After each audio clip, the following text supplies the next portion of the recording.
오늘 함께 보실 말씀 구약 성경입니다. 하박국 3장 16절부터 19절까지 말씀입니다. 구약 성경 페이지로 1305페이지에 있습니다.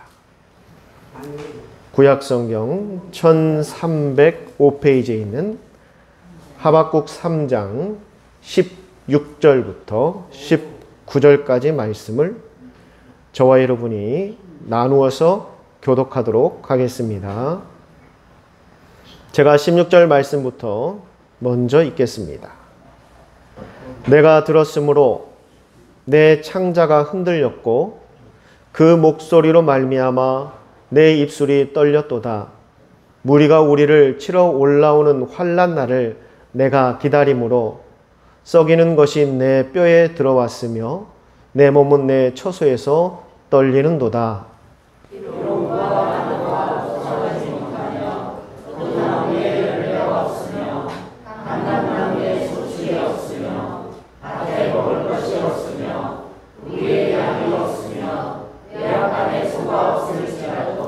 나는 여호와로 말미암아 즐거워하며 나의 구원의 하나님으로 말미암아 기뻐하리로다.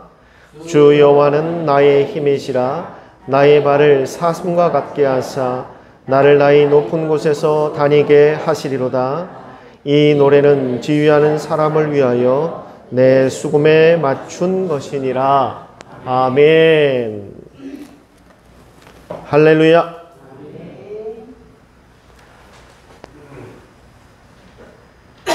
어느 초등학교에서 담임 선생님이 학생들을 불러서 이렇게 이야기합니다. 각 우리 학생들에게 담당하는 곳들을 지정해 줄 테니 그곳을 깔끔하게 정리하고 청소할 수 있도록 해라. 선생님이 나중에 와서 잘 되었나 한번 살펴보겠다라고 말씀하시고 떠나셨습니다. 본인들이 사용하는 교실이고 또 책상이고 물건들이기 때문에 각자 청소해야 되는 부분들이 서로에게 배정되었습니다. 그런데 그 중에 좀 덩치가 크고 힘이 센 한 학생이 이야기합니다. 얘들아, 우리 축구하러 가자. 안 돼. 선생님께서 청소하라고 했잖아. 아이, 안 해도 돼. 안 해도 태도 안 나는데 뭐.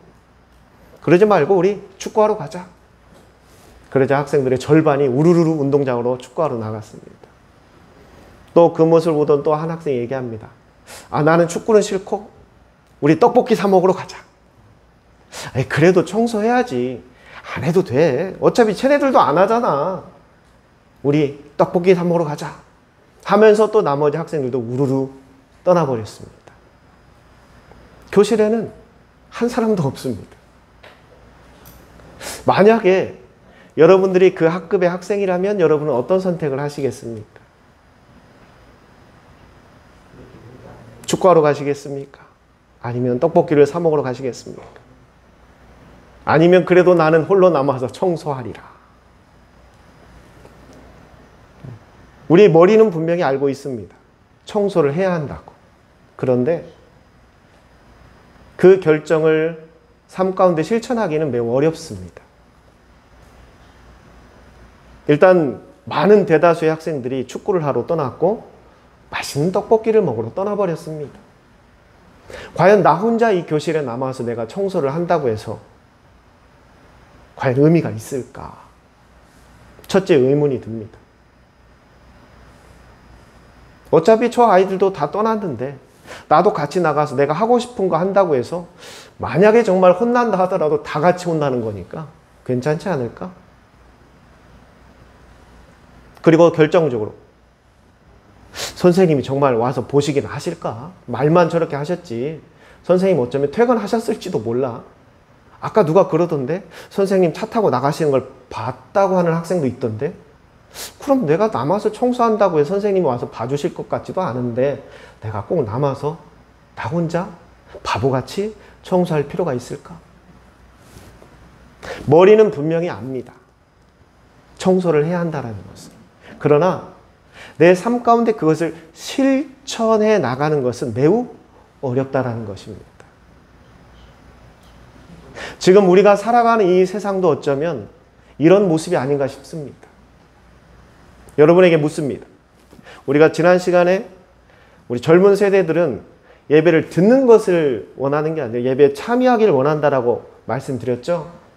그래서 저도 고민을 많이 하고 있습니다. 어떻게 하면 우리 성도들이 예배에 많이 참여할 수 있을까? 그렇다고 해서 갑자기 우리 청년들에게 설교를 하라고 시키진 않을 겁니다. 부담 갖지 마시고. 예배에 참여할 수 있는 방법들은 많이 있습니다. 제가 고민하고 있어요. 그럼 여러분들에게 묻습니다. 여러분들이 생각하는 정의, 공의는 무엇입니까? 스스로 한번 생각해 보세요. 내가 생각하는 정의, 공의는 과연 무엇일까? 세상에 많은 사람들, 특별히 정치인들이 그 단어를 자주 사용합니다. 그렇죠? 특히 정말 본인들이 가장 정의롭다, 가장 공의롭다라고 이야기를 하고 그것을 푯말에다 적고 또 유세하고 사람들에게 이야기합니다. 그런 사회를 만들겠습니다. 그런 국가를 만들겠습니다. 공의가 살아있고 정의가 살아있는 세상을 제가 한번 만들어 보겠습니다. 그래서 우리가 그런 사람들을 투표해서 뽑아주고 정치인이 되고 권력자가 되고 세상에 힘 있는 사람들이 되었습니다. 그럼 과연 그들이 말하는 정의와 공의가 이 세상 가운데 실현되고 있을까? 여러분들은 어떻게 생각하십니까? 여러분들이 생각하는 정의와 공의가 이 세상 가운데 실현되고 있다라고 여기십니까? 정말 안타까운 것은요, 사람들은 나에게 이득이 되고 나에게 도움이 되는 걸 정의라고 생각한다고 합니다. 이 얼마나 참 무서운 이야기인지 몰라요. 나에게 도움이 되고 나의 이득이 되었을 때 그게 정의로운 거래요. 그게 공의로운 것이라고 세상은 말하고 있습니다. 그게 만약에 사실이라면요, 정의와 공의는 사람에 따라 어떻게 될 수 있는 겁니까? 바뀔 수 있다라는 거예요. 여러분, 정의가 바뀔 수 있다. 공의가 바뀔 수 있다. 사람에 따라 다르고요, 상황에 따라 다르고 환경에 따라서 바뀐다면 그걸 우리가 과연 정의다, 공의다라고 이야기할 수 있을까요? 어제 다르고 오늘 달라요, 갑자기. 이 사람이 말하는 게 다르고요, 또 이 사람이 말하는 게 다릅니다. 과연 그걸 우리가 정의롭다, 공의롭다라고 말할 수 있을까요? 이미 세상은 이 정의와 공의의 참 의미가 상실되었습니다. 상실되었습니다. 그냥 겉으로는 정의와 공의를 이야기하고 부르짖고 있지만 세상은, 우리가 살아가는 삶은 전혀 정의롭지 못하고 공의롭지 못하다라는 것이 현실입니다. 여러분들도 아마 많이 느끼실 거예요. 제가 요즘 들어 정말 참 너무나 안타까운 게 뭐냐면요, 세상에 법이라는 게 존재하는 것은 모든 사람을 지켜주기 위해서, 불의한 것으로부터 그 사람을 보호하고 지켜주기 위한 국가의 가장 기본적인 시스템이 바로 법입니다. 이것은 법을 공부하시는 분들은 다 알고 있는 거예요. 그래서 법이 존재하는 겁니다. 개인의 행복과 또 개인의 삶을 개인이 혼자 지켜나가기는 어려운 세상이에요. 다른 사람들에게 빼앗길 수도 있고요, 침해를 받을 수도 있습니다. 그래서 국가가 나서는 거예요. 국가가 나서서 그 개인의 행복을, 그 개인의 안정된 삶을 지켜주는 테두리를 만들어주는 게 법이라는 겁니다. 그래서 국가적인 시스템으로 국민들을 지켜나가는 게 법이에요. 그래서 법은 늘 언제나 만인에게 어떻게 해야 된다라고 말하죠? 평등해야 된다라고 말하는 거예요. 법의 가장 기본적인 요소는 평등입니다. 평등이 사라지면 그건 법이 아니에요. 법의 생명을 다하는 겁니다.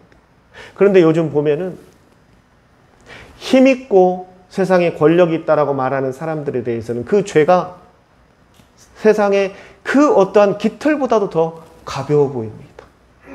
어떠한 죄를 져도요, 힘 있는 사람, 권세 있는 사람의 죄는 깃털보다 더 가볍게 여기고 있어요. 그러나 힘없는 일반 백성들, 일반 국민들이 짓는 그 죄에 대해서는 바위보다 더 무겁게 처벌합니다. 과연 그걸 우리가 공평하다고 말할 수 있을까요? 그게 과연 법이 제대로 작동하고 있는 세상이라고 말할 수 있을까요? 결코 그렇지 않습니다. 그래서 목사의 눈으로 세상을 바라볼 때 너무나 정말 안타깝고 속상한 건 세상은 끊임없이 정의와 공의를 부르짖고 이야기하고 있지만 이미 정의와 공의는 세상에서 사라졌어요. 존재하지 않습니다. 왜 제가 여러분들에게 이 말씀을 드리느냐면 오늘 이 성경을 기록한 하박국 선지자가 처해 있는 지금 현재 남유다, 이스라엘의 상황이 이랬다라는 겁니다. 나라의 법이 무너져 버렸어요. 현재 지금 이스라엘을 통치하고 있는 이 왕의 아버지가 요시야라는 왕이었는데요. 그 요시야 왕이 무기또에서 왕이 전사해 버렸습니다. 왕이 죽었어요. 그래서 그의 큰아들 여호아하스가 대를 이어 왕이 되었습니다. 근데 여호아하스는 되게 마음이 여린 왕이었어요. 그래서 이렇게 하지도 못하고 저렇게 하지도 못하고 늘 우유부단하고 결정을 내리지 못하는 그런 왕이었어요. 그러다 결국 이집트, 애굽의 포로로 끌려가 버렸습니다. 누가요? 왕. 선대왕은 전사에 죽었어요. 그리고 새로 뽑힌 왕은 애굽의 포로로 잡혀가 버렸어요. 이제 남은 게 누구냐? 요시야의 두 번째 아들. 그 요시야의 두 번째 아들인 여호야김이 이제 이스라엘의 왕이 되었습니다. 그 여호야김이 통치하던 시대에 있었던 이 하박국 선지자가 바로 오늘 성경을 기록한 겁니다. 여호야김이 보기에 아버지는 전사했죠. 요시야 왕은요 그래도 하나님을 좀 많이 섬기고 따르는 왕 중에 하나였어요. 종교개혁도 하려고 했고 열심히 정말 왕으로서의 일을 잘 감당하려고 했는데 보니까 최후가 어떻게 됐어요? 무기또에서 아버지가 전사하는 걸 봤어요. 그리고 자신의 형은 왕인데도 힘 있는 나라 애굽의 포로로 끌려가는 장면을 봤어요. 그리고 이제 자기가 왕이 되었으니 얼마나 불안하겠습니까? 그래서 여호야김이 이스라엘 통치하면서요. 위로는 바벨론, 밑으로는 애굽의 눈치를 보면서 어떻게 하면 그들의 비위를 거스르지 않을까에만 열심히 했어요. 그래서 많은 조공 아시죠? 힘없는 나라가 힘이 센 나라에 갖다 바치는 거예요. 여러분, 이 조공 시스템이요. 요즘 시대에도 있어요. 뭐 요즘 학교에서 이야기하는 조공을 이야기하는 게 아니라요. 나라와 나라 사이에도요. 존재합니다. 지금도 힘없는 나라는 힘 있는 나라에게 많은 것을 빼앗기고 있어요. 수많은 것을 내놔야만 합니다. 그런데 지금 이 여호야김이 통치하던 이 시대는 오죽했겠습니까? 바벨론은 바벨론대로 수많은 금을 갖다 바치라고 말합니다. 해마다. 애굽은 애굽에서 또 금을 갖다 바치라고 말해요. 금은 한정되어 있는데 두 강대국이 지금 이스라엘을 사이에 두고 조공을 바치라고 압력을 가하고 있으니 여호야김 입장에서 얼마나 지금 힘든 상황이겠어요. 그런데 거기에서 여호야김이 어떻게 선택하느냐. 도저히 이건 우리가 할 수 없다 해서 그가 가서 협상을 하고 타협을 해서 결정하는 게 아니라 납작 엎드렸어요. 강대국 앞에 납작 엎드려서 방법은 하나입니다. 조공 바쳐야 되는 양이 많으니까 이제 누구에게 갈취해야 됩니까? 누구에게 갈취하면 돼요? 백성들에게. 그래서 이때 당시 백성들의 삶이 너무나 피폐했어요. 집안의 모든 돈이 될 만한 건 다 빼앗아 갔습니다. 바벨론도 아니고요. 애굽도 아니고 자신들의 왕이 그 백성들의 살림살이를 다 빼앗아 가버렸어요. 먹을 식량까지 빼앗아 갔어요. 조공으로 바쳐야 되니까. 그러니 백성들의 삶이 얼마나 힘들고 고달팠겠습니까?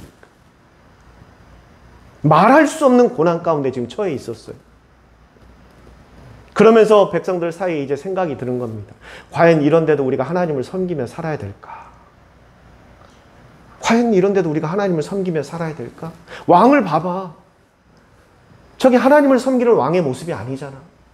어떻게 하면 바벨론의 비위를 거스르지 않을까? 어떻게 하면 애굽의 비위를 거스르지 않을까? 그 강대국 밑에서 납작 엎드려서 그들이 해달라는 대로 다 해주고, 그 피해는 고스란히 백성들이 지금 다 받고 있는데 거기에 대해서 단 한마디 말도 하지 않고 오히려 더 백성들의 것을 갈취해서 그들에게 갖다 바치는 모습들을 보면서 과연 백성들에게 무슨 희망이 있었겠습니까? 왕을 믿을 수가 없어요. 더 이상이죠. 왕은 그들을 위한 왕이 아니었어요. 오히려 바벨론보다 애굽보다 더 악랄했고 더 백성들에게 최악의 사람이었습니다. 그러면서 이스라엘 자체적으로 우리에게는 화려한 금으로 지은 성전도 있고 우리에겐 여호와 하나님도 계신다고 하는데 과연 우리가 신앙생활을 해나가고 하나님 앞에 예배하는 것이 옳은 것인가? 이렇게 살아가는 것이 맞는 것인가? 오히려 하나님을 모르고 살아가는 저들이 더 잘 사는 것 같고 바벨론을 봐라, 애굽을 봐라. 그들은 하나님을 섬기지 않는 나라인데 지금 우리의 것을 다 빼앗아가고 있지 않느냐. 하나님을 모르는 자들이 더 잘 사는 것만 같고 하나님을 섬기지 않는 자들이 더 큰 복을 누리고 있는 것 같고 더 떵떵거리며 사는 것 같고 세상의 권세를 잡고 살아가는 것 같은데 우리를 봐라. 우리는 하나님을 섬긴다고 말하면서 우리는 늘 빼앗기고 있고 잃고 있고 가진 것이 없고 이렇게 궁핍한 삶을 살아가고 있다. 과연 이런데도 우리가 하나님을 섬겨야 하는 것일까? 하나둘씩 이제 하나님을 떠나기 시작합니다. 실제 이스라엘 백성들이 계속 하나님을 등지고 떠나기 시작했어요. 과연 하나님을 믿고 섬기는 삶이 우리에게 정답인가? 거기에 대한 의문을 끊임없이 갖기 시작합니다. 그때 하박국 선지자가 바로 오늘의 이 말씀을 노래로 만들어 그 백성들에게 전한 겁니다. 성도 여러분, 하나님은요, 힘있고 권세 있는 자들의 죄를 더 엄하게 물으셨습니다. 성경을 보면은요, 일반 백성의 죄를 대하는 것과 왕의 죄를 대하는 모습이 전혀 달랐습니다. 하나님은 오히려 힘 있는 자들의 죄를 더 무섭게 다루셨어요. 오히려 권세 있는 자들의 죄를 더 중하게 다루셨습니다. 그리고 힘없는 백성들의 죄는 오히려 하나님이 많이 용서해 주시는 모습이 나옵니다. 그런데 지금 세상은 어때요? 힘 있는 자들의 죄는 다 감추고 있습니다. 오히려 힘없는 사람들의 죄만 더 들춰내고 있어요. 하나님의 공의와 세상의 공의가 그렇게 다른 겁니다. 하나님은요, 그가 갖고 누리는 것이 많으면 많을수록 더 큰 책임을 지라고 말씀하시는 게 하나님의 공의입니다. 그가 많은 재물이 있든, 그가 많은 권세가 있든, 그가 많은 인기를 누리든, 그가 많은 무엇을 소유했던 간에 더 많은 것을 다른 사람들보다 갖고 누리고 있다면 그에 상응하는 큰 책임을 져야 된다라고 하나님은 가르치셨어요. 그래서 하나님은 본보기로요, 왕이 죄를 지었을 때 하나님은 철저하게 징계하셨습니다. 단 한 번도 그냥 놔두시지 않고요, 심지어 그 목숨을 빼앗아가는 징계까지 하나님은 행하셨어요. 힘 있는 자들의 죄를 하나님이 그렇게 무겁게 대하셨다는 겁니다.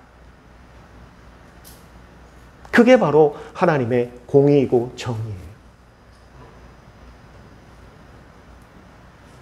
그런데 지금 이 남유다에는 그 정의와 공의가 사라진 것처럼 보입니다. 그런 하나님을 믿어왔는데 지금 현실을 놓고 보니까 하나님 없이 살아가는 사람들이 더 잘 사는 것만 같아요. 내가 믿는 하나님의 정의와 공의가 실현되지 않는 것 같아요. 그래서 백성들이 하나님을 하나둘씩 떠나기 시작한 겁니다. 그러면서 하박국 선지자가 오늘의 이 노래를 만들어 그 백성들에게 전하는 겁니다.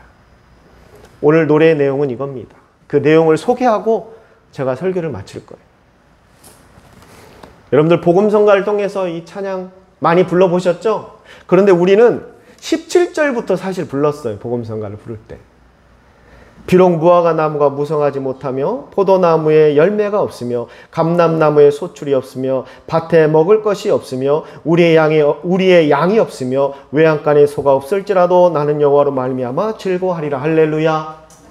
우리가 이 찬양 들을 때 내가 비록 다른 사람에 비해서 가진 것이 별로 없어도 나는 하나님 한 분으로 만족해 라는 찬양으로 이해하셨을 겁니다. 그런데요, 이건 그런 비유적인 설명이 아니라 진짜 그들은 가진 게 없어요. 지금 왜? 다 빼앗겼어요.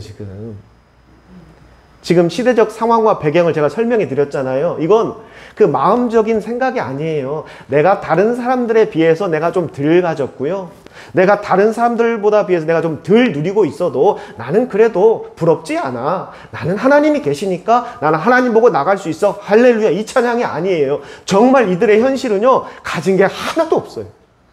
쥐뿔도 없어요. 정말 다 뺏겼어요. 전부 다. 숟가락 젓가락까지 싹 다 돈이 될 만한 건 다 나라에서 빼앗아가 버렸어요. 지금 아무것도 없어요. 지금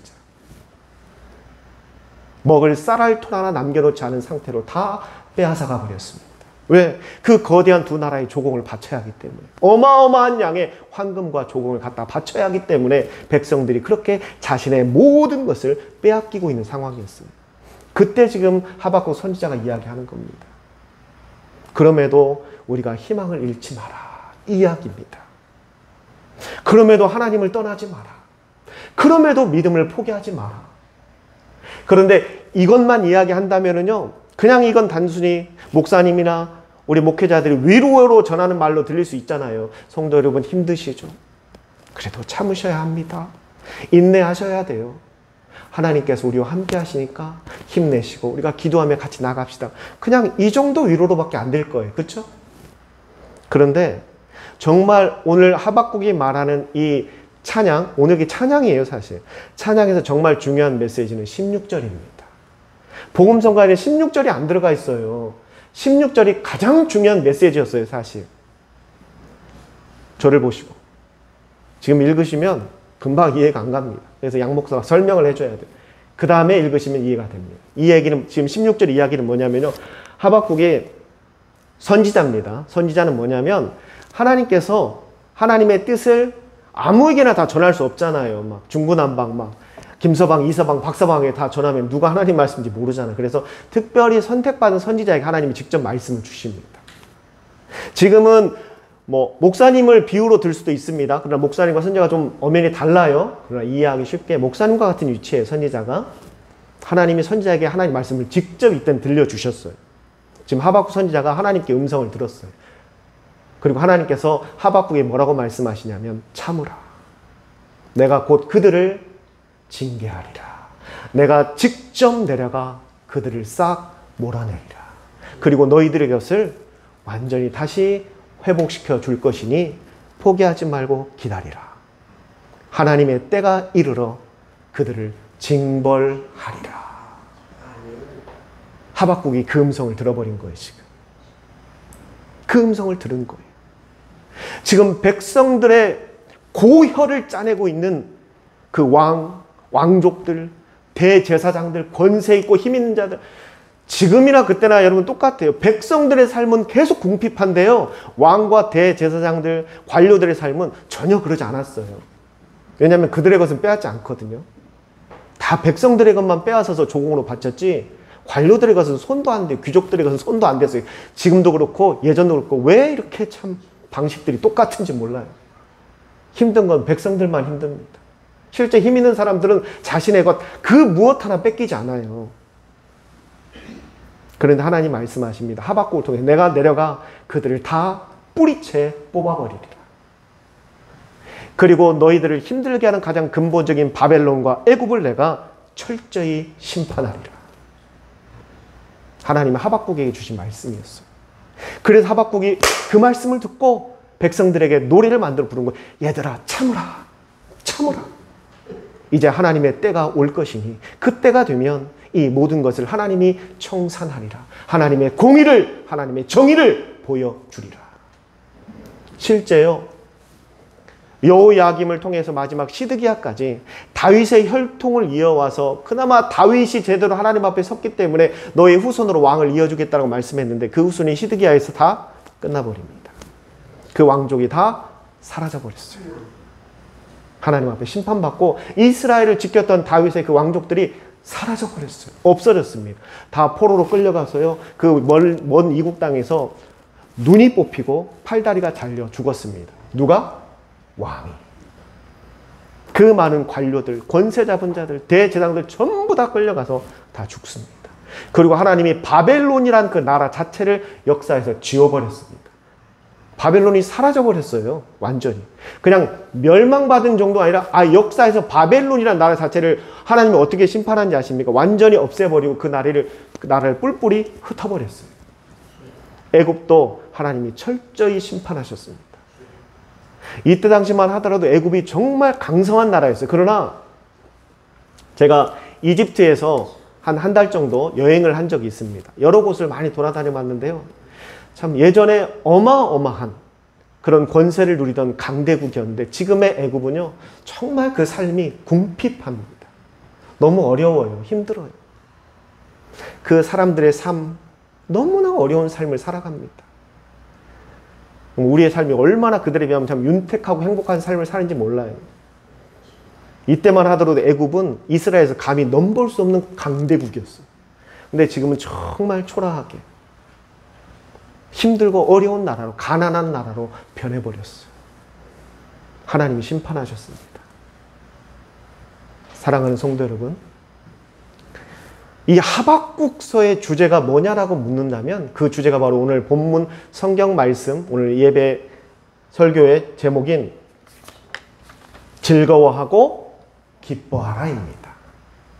이 하박국서의 주제가 그거예요. 너희가 즐거워하고 기뻐하라. 그런데 이게 우리의 생각과는 좀 다릅니다. 뭐냐면 우리는 많이 풍요로울 때 즐겁잖아요. 그렇죠? 내가 뭔가 얻고 싶은 걸 딱 얻었어. 그럼 기쁘잖아요.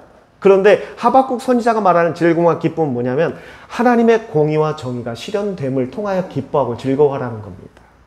세상의 정의와 세상 사람들이 말하는, 정치인들이 말하는 공의와 정의는 이미 무너져 버렸어요. 그건 기대할 필요도 없어요. 이제는 기대할 필요가 없습니다. 그러나 하나님의 정의와 공의는 살아있고 그게 분명히 실현되니 우리가 이 땅 살아가면서 그 하나님을 믿고 산다는 것이 얼마나 즐겁고 기쁜 일인가, 그것을 이야기하는 겁니다. 내 재산이 증식되고 내가 이루고자 하는 것들이 잘 되고 내 삶이 윤택해져서 즐거워 기뻐하라는 것이 아니라 하나님의 정의와 공의는 무너지지 않고 살아있다는 겁니다. 하나님은 분명히 심판하십니다. 공의롭지 못하고 정의롭지 못한 것은 하나님이 그냥 좌시하지 않습니다. 분명히 심판하세요. 하나님이 직접 개입하셔서요, 분명히 심판하십니다. 그런데 오늘 말씀의 결론입니다. 성도 여러분, 왜 하나님께서 이렇게 정의와 공의에 집착하실까요? 왜 이것을 그 백성들에게 가르치고 심지어 하박국에게 노래를 만들어 전하라고 이야기했을까요? 왜 하나님은 이 하나님의 정의와 공의를 지키는 것에 최선을 다하실까요? 이걸 맞추셔야지 이제 설교를 끝냅니다. 왜 하나님이 이걸 집착하실까요?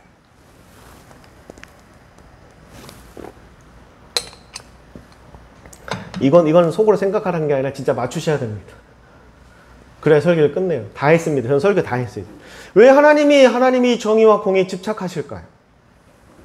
그리고 그 백성들에게 왜 그 마음을 계속 이렇게 전하고 계실까요? 나는 정의와 공의를 지킬 것이다. 그리고 그것을 직접 그 백성들에게 보여주셨을까요? 왜? 여러분, 이 구약 성경 이 후반부에 가면 이게 짧은 성경들이 많이 있죠? 그 짧은 성경들의 모든 거는요, 이 하나님의 정의와 공의를 이야기하고 있어요. 그리고 그게 실현됨을 이야기하고요, 하나님의 약속이 성취됨을 이야기하고 있어요. 끊임없이 반복적으로 이야기하는 이유가 있다는 거예요. 그 이야기를 하는 목적이 무엇인가? 여러분들의 표정을 보니까 오늘 안에 맞추기 힘들 것 같아요. 정답, 김은수 쌤 예수님? 네. 예수님의 탄생? 네. 모든 답은 예수님으로 통합니다. 완전히 틀리진 않았어요. 그런데 자, 제가 설명드리겠습니다. 하나님이 왜 이 정의와 공의를 집착하시나 가장 근본적인 해답은요, 이겁니다. 지금 저와 여러분이 예수님을 믿고 신앙생활을 해가잖아요. 그런데 지금 여기 유다에 살았던 이 사람들의 고민과 똑같은 고민을 지금 우리도 하고 있어요. 무슨 고민? 예수 안 믿는 사람 잘 사는 것 같잖아요. 그렇죠? 주변을 보세요. 교회 안 다니는 사람도 우리 더 잘 사는 것 같잖아요. 떵떵거리면서. 세상 죄란 죄는 다 짓고 다니면서도 오히려 잘 먹고 잘 사는 것이 보여요, 안 보여요? 보이잖아요, 우리 눈에. 그런 거 보면 여러분 어떤 생각 들어요? 내가 지금 예수 믿고 나는 내 믿음 지키면서 열심히 나는 절제하고 죄를 멀리하고 깨끗하게 살려고 하는데 내 삶은 그 사람에 비해 좀 궁핍한 것 같고 어려운 것 같은데 저 사람 보니까 죄란 죄는 다 짓고 살아가는 것 같은데 나보다 더 잘 사네? 그럼 이 믿음과 신앙의 회의가 들어요, 안 들어요? 들어요. 지금 유다에 있던 백성들이 그 생각이 들었다니까요. 지금 우리가 굳이 하나님을 믿을 필요가 있어? 그러면서 백성들이 하나님을 떠나가 버렸어요, 전부 다. 지금 우리가 살아가는 현실도 그래요. 똑같아요. 왜 하나님이 정의와 공의가 살아있다고 이야기하냐면요, 비록 그럼에도 여러분이 살아가는 삶이 옳은 삶이라는 것을 하나님이 확증하시기 위해서 그런 거예요. 지금 그래도 여러분들이 믿음 지키며 살아가는 삶이 옳은 삶이라는 것을 누군가는 이야기해 줘야 되잖아요. 자, 설교의 앞부분으로 돌아옵니다. 학생들이 다 축가로 나갔어요. 떡볶이 먹으러 다 갔어요. 수미 상관법입니다. 그때 선생님이 뭐라고 했죠? 뭐라고 했어요? 한 분밖에 기억 못해요. 설교는 제가 뭐 오래 하지도 않았는데 분명히 얘기했잖아요. 내가 다시 와서 보겠다고 했잖아요. 그 이야기의 결말은 이겁니다. 선생님이 진짜 왔어요. 그리고 와서 마지막까지 선생님 말씀에 순종하며 청소하고 있던 학생들을 격려하시고요. 그 학생들을 칭찬합니다. 그리고 축구하러 가고 떡볶이 사 먹으러 가는 아이들은 줄줄이 다 불러서요. 교실 밖에 다 무릎 꿇고 손 들고 서 있어요. 전부 다 지금. 전부 다 손 들고 서 있어요. 여러분, 이게 공의입니다. 묵묵히 그 말씀을 듣고 그 말씀을 붙잡고 순종한 사람들에겐 하나님이 분명히 칭찬하세요. 상급을 주십니다. 불순종한 자에게는 하나님이 분명히 징계합니다. 이게 하나님의 정의고 공의예요. 그게 살아있으니 비록 그 삶이 고달프고 힘들더라도 지켜라. 그게 옳은 삶이니 그것을 지켜라. 하나님이 그걸 말씀하시는 거예요. 그리고 그 정의와 공의를 마지막으로 완성시키기 위해서 우리에게 임할 가장 큰 축복이 있어요. 그게 뭐냐? 우리의 영혼이 천국 가는 거. 그냥 이 땅에서만 누릴 수 있는 축복이라면 의미가 없어요, 사실. 그러나 우리에겐 영원한 축복을 하나님 주시길 원하세요. 끝까지 그 믿음을 지키는 자들에게. 세상이 흔들리지 않고 그 믿음 끝까지 지키고 나아가는 자들을 하나님이 상급을 주시는 거예요. 그게 바로 우리의 천국인 겁니다. 상을 주려면은 뭔가 상장이라는 게 있어야 될 거 아니에요. 눈에 보이는. 그래서 우리에게 천국이 상급으로 주어졌다는 걸 확증하기 위해서 예수 그리스도가 오신 거예요. 이 모든 것이 다 저와 여러분을 위해서입니다. 사랑하는 성도 여러분, 삶에 희망이 없었던 모세는 떨기나무의 불꽃을 보며 그 소망을 얻었습니다. 노예로 끌려가 죽을 수밖에 없었던 요셉은 하나님의 약속을 믿고 그 소망을 품게 됩니다. 사울에게 쫓겨 언제 죽을지 모르는 다윗은 하나님의 은혜를 믿고 그 소망을 품게 됩니다. 그리고 모세는 애굽의 총리가 되고 또한 모세는 애굽의 왕자이신 분으로 이스라엘 백성들을 이끌고 출애굽하게 되고 요셉은 총리가 되고 다윗은 이스라엘의 왕이 됩니다. 이게 하나님의 살아있는 공의예요. 이게 하나님의 살아있는 정의입니다. 바로 여러분이 이제 모세이고요. 여러분이 요셉이고 여러분이 이제 다윗입니다. 하나님의 공의는 지금도 살아있고요. 하나님의 정의는 지금도 역사하고 있습니다. 여러분들이 지금 주님을 믿고 주님만을 바라보며 열심히 묵묵히 나가는 삶, 그 삶이 옳은 삶입니다. 그 삶이 축복받는 삶이에요. 결국에는 그 삶이 승리하는 삶입니다. 주변 사람들 보고요, 현혹되지 마세요. 불평하지 마시고 걱정하지 마시고 내가 가는 길이 옳은 길이니 그 길에 하나님이 분명히 역사하십니다. 기도하겠습니다. 귀하신 아버지 하나님, 지금 우리 성도들이 살아가는 삶이 희망이 없어 보이고 어쩜 미래가 없어 보이는 것처럼 답답하고 어두워 보일지라도 하나님, 그것은 그저 세상이 가리운 거고 세상이 우리 눈을 덮고 있기 때문에 우리가 미처 깨닫지 못하고 있는 것임을 알게 해 주시옵소서. 우리가 하나님의 말씀과 약속을 믿고 그 길을 걸어가는 것이 옳은 길이고 그 길이 하나님의 앞에 축복받는 길임을 우리가 꼭 기억할 수 있게 하여 주시옵소서. 우리 모든 성도들 이 땅 살아갈 때 하나님, 많은 유혹들이 있고 또한 저들의 마음을 흔들리게 하는 일들이 있습니다. 그럴 때마다 하나님 붙잡아 주시옵소서. 지켜 주시옵소서. 함께 해 주시옵소서. 그리하여 우리 성도들 더 지치지 않고 힘들지 않게 하나님의 돌보심과 은혜로 기쁨 있는 삶을 살아가게 하여 주시옵소서. 이제는 우리 주 예수 그리스도의 은혜와 만극하신 하나님의 사랑하심과 성령님의 역사하심이 오직 하나님만 바라보고 하나님만 의지하며 나아가기를 소망하는 우리 귀한 성도들의 머리 위에와 저들의 가정과 자녀와 일터와 사업장 위에, 또한 건강의 문제로 기도하고 있는 우리 성도들과 군 복무 가운데 있는 우리 김효근 청년 머리 위에, 또한 새 가정을 이루어 또한 그 새 출발을 하고 있는 우리 한결, 또 우리 지혜 형제 자매 머리 위에 지금부터 영원토록 함께 하시옵기를 살아계신 예수님의 이름으로 축원하옵나이다.